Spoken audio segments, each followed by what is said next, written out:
FPL Gameweek 17 team selection on the FPL Joe YouTube channel. Today we'll be recapping Gameweek 16, looking at upcoming fixtures and the key players to target, and deciding whether to play the free hit in Gameweek 17 or delay.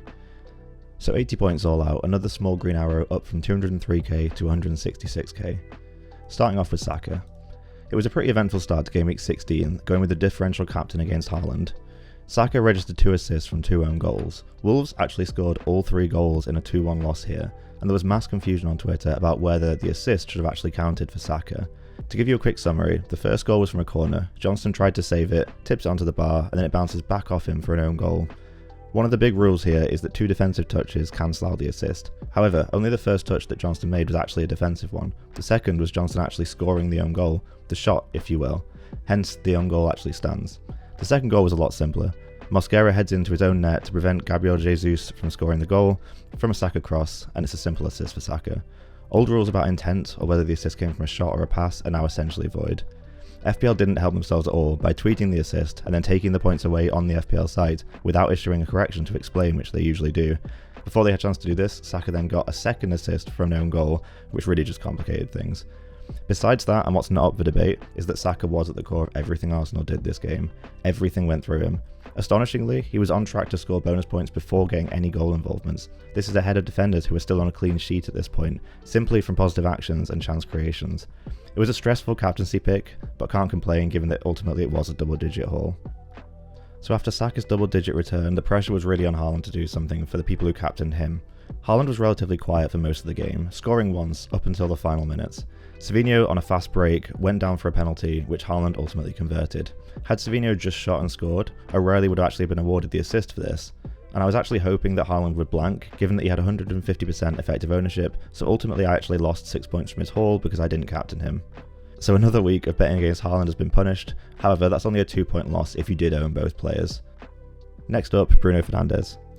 Once again, I was on a red arrow going into the final game, putting all the pressure on Bruno to do something for the owners who have kept him, as well as the new owners who brought him in the recent weeks.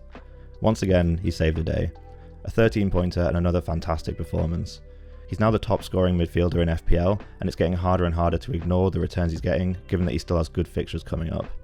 United have been putting up brilliant attacking numbers, actually second in the league, they just simply can't defend. It will be interesting to see how they get on without Mbeumo, Ahmad and Mazraoui, and also how it affects Bruno as a pick, as well as other assets like Cunha. For his 13-pointer this week, Bruno earns the MVP award. In other news, Harry Wilson returned for the 4th game in a row, his biggest return of the bunch as well, for 16 points. He's a highly brought in target, but you might have missed the boat on this one if you haven't already got him. Forest looks to be a tougher fixture now than it was before. His price is also rising very rapidly, up to 5.7 million now. Fulham's fixtures are pretty poor after game week 18, so it's only really a 2-week point if you do plan to buy him now. I might choose to bring him in still in game week 18 if I'm on the free hit that week, but I'll be discussing a lot more about that later on. It is also worth mentioning that he is massively overperforming his expected numbers at the moment. As shown here for his season stats, he's currently on a 0.2 XG per 90 and a 0.14 XA per 90, despite having actually racked up 0.4 goals and assists per 90 over the season so far. We don't expect this kind of rate of returns to continue, and he's only got 2 real fixtures to target now. So with that, let's move on to game week 17. So the original plan was to free hit in game week 17, but to assess, let's have a look at fixtures between game week 17 and 19. There are 2 main things to consider on a free hit. Firstly, are there good fixtures that you're missing out on? And secondly, are there bad fixtures, such as your own attackers playing your own defenders, or flags in your team? In game week 17, the fixtures to target that I'm not already well covered for are Bournemouth versus Burnley and Brighton versus Sunderland. The issue is, my team already looks pretty strong this week. I ran some predictions, and even the best team I could come up with only beats my current team by around 2 points. I'll be showing that team at the end of the video. Granted, we could see double-digit returns from defenders like Senesi with Defcon and bonus, but with Arsenal and City both tripled up on and with good fixtures, Collins avoiding the 5th yellow so as being eligible to play, the same for Semenyo, and Thiago with still a decent chance of playing, my current team still looks pretty strong. The only high value improvement is putting my spare bank funds into Semenyo. He's somewhat fallen off after an explosive start to the season when he overperformed his numbers significantly, and Bournemouth have seen a decline in results and performances as well. However, he's the player to target this week for upside. He's also an easy transfer given how much he cost to Cunha in game week 19 due to the similar price. So this week for me it's going to be Semenyo in. As things stand, I'll also start Lacroix over Anderson for the fixture away at Leeds. It's fairly 50-50, but I slightly prefer the fixture for Palace. I also back their defence more after Fulham conceded 2.4 XG to Burnley last week. So if not Game Week 17 then, it either has to be Game Week 18 or 19. So for that we need to look a little bit longer term. Looking at the longer term fixtures, United and Newcastle both have great fixture runs starting in Game Week 19. Thus, I kind of prefer to buy players in Game Week 19 to hold, which is not an option on free hit as you lose that team at the end of the week. This pushes me towards a potential Game Week 18 free hit, targeting Liverpool.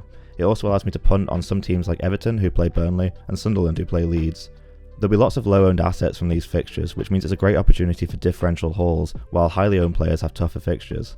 So my plan this week is to save the free hit. So on to captaincy. Looking at predicted points, provided courtesy of FPL Review and Fantasy Football Hub, I did make this graphic showing my horrendous captaincy run in the past 6 game weeks. I've pivoted between Haaland, Bruno and Saka. I've actually managed to pick the lowest scoring player every single week, except for Game Week 12 where I picked the highest scoring for Saka on a 4-pointer.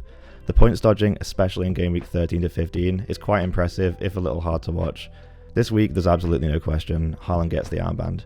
City have the highest expected goals of any team this week. Haaland has yet to get a hat-trick this season and he's overdue a proper explosive return. West Ham have also just lost 2 of their defenders to AFCON, so we expect their defence to be even more shaky than it has been this season. As a bonus, Haaland also got a full rest in the midweek. So with that, the captaincy goes on to Haaland. For vice-captain, I'm currently looking at Semenyo. Realistically, Foden is likely the second best option this week, but I always avoid picking both captain and vice-captain from the same team in the rare case that the game is called off. In that case, Semenyo is the best choice afterwards. So that's how my team is lining up for Game Week 17. For anyone who was on free hit this week, as I almost was, here is how I would have lined up. Start with Semenyo in midfield if you haven't already got him. Firstly, I'd be switching to an Arsenal back 3, prioritising the good defensive fixture versus Everton, who have just lost Dewsbury Hall to injury and Ndiaye to AFCON. I also wouldn't be surprised if City do concede here. Bowen's in pretty good form, and City are known to leak goals even in convincing winning fixtures. I'd then swap Saka to Cherki, going all in on the City attack. Lacroix and Anderson I'll be moving to Senesi and Truffert, betting on the Bournemouth clean sheet upside. With the remaining funds, I'll be moving Potts to Schade and Dubravka to Verbruggen, strengthening the bench in the event that one of my starters isn't able to play. I'd then line up as a 3-5-2. There's a high chance that if Thiago isn't fit to play, he won't come on at all. Brentford would love a win here to really separate themselves from the relegation battle, so if he can play, he'll likely start. If he can't start, chances are he isn't fit to play at all. As such, if he doesn't play, we've got Truffert ready to come off the bench, switching to a 4-5-1, while remaining the Brentford attacking cover in Schade in any case. No Tavernier despite his huge haul last week, as there are simply better attacking options available this week. And that kind of encapsulates the issue with Free Hit 17. There are just so many good picks, and in my case, I'm fortunate to own lots of them already. I prefer to use my free hit in game weeks where the team is already very poor compared to the ideal template, where the chance of my non-free hit team outscoring my free hit team is next to none. This week, it could very easily go the other way. And that wraps up the Game Week 17 team selection. If you enjoyed the video, a like and subscribe will go a huge way in supporting this new channel. Thanks for watching, and I'll be back to prepare for Game Week 18 next week, where I plan to finally play the free hit. Best of luck, and fingers crossed for another green arrow.